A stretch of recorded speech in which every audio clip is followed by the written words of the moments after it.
Yo, what's up everyone? Welcome to Small World and thank you for joining me with today's video. In this episode, I'm going to show you how to carve and paint rocks from styrofoam. Let's get started. I'm using some pink XPS or insulation foam for carving my rocks.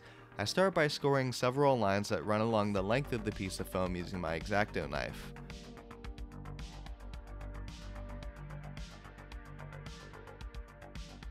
Then, I score more random lines that run vertically. Next, I start chipping away at the foam surface using my fingers, and I randomly break off small chunks of foam at a time. The score lines help make this step easier, and ripping the foam apart like this helps provide a nice, realistic, irregular texture on the surface. There isn't much rhyme or reason to this step, other than keep removing foam until it starts looking like rocks. Some back and forth work is more than likely, so I start scoring more lines with my X-Acto knife again. My blade isn't the sharpest, which is causing the foam to pill, but that doesn't really matter since I'm going to be ripping apart the surface anyways. Just make sure not to cut yourself. Then, it's just a matter of ripping off more foam, using the knife to add more texture, and repeating the process until you're satisfied with the look. After texturing, I go back and rip off chunks of foam along the perimeter of the piece to make the edges look more natural and not just like a rectangular piece of foam. Any loose bits of foam are scrubbed away using an old toothbrush.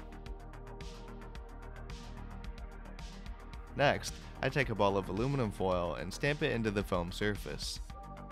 This helps add a finer texture into the foam, and it helps make the rock face look more cohesive. And here's how it looks when the texturing phase is complete. Now it's time to paint.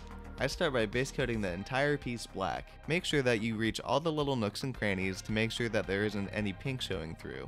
I'm just doing a generic paint job using the paints that I have on hand, but rocks come in all shapes and colors, so you can use any colors that suit your project. Once the black layer dries, I do a heavy dry brush using a dark gray acrylic paint. Even with this one color, you can see the rock texture come to life right away.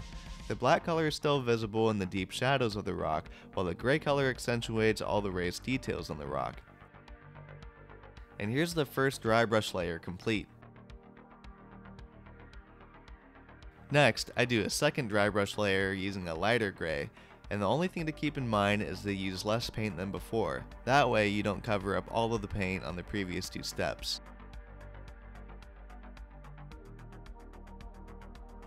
Lastly, I do a final dry brush layer using a lighter gray color that's almost white. This layer does the best job at highlighting the outermost edges of the piece, and it really sells the rocky effect in my opinion. Just be careful not to overdo this step because it can easily overpower the surface if you're not careful. And here's how all the gray coats looked finished. You could stop here if you'd like, but I'm going to add some more color to the rocks. Along the bottom, I'm applying some sap green diluted with water to add some moss staining effects. Then, I randomly dot burnt sienna along the rock and I blend any excess using some water.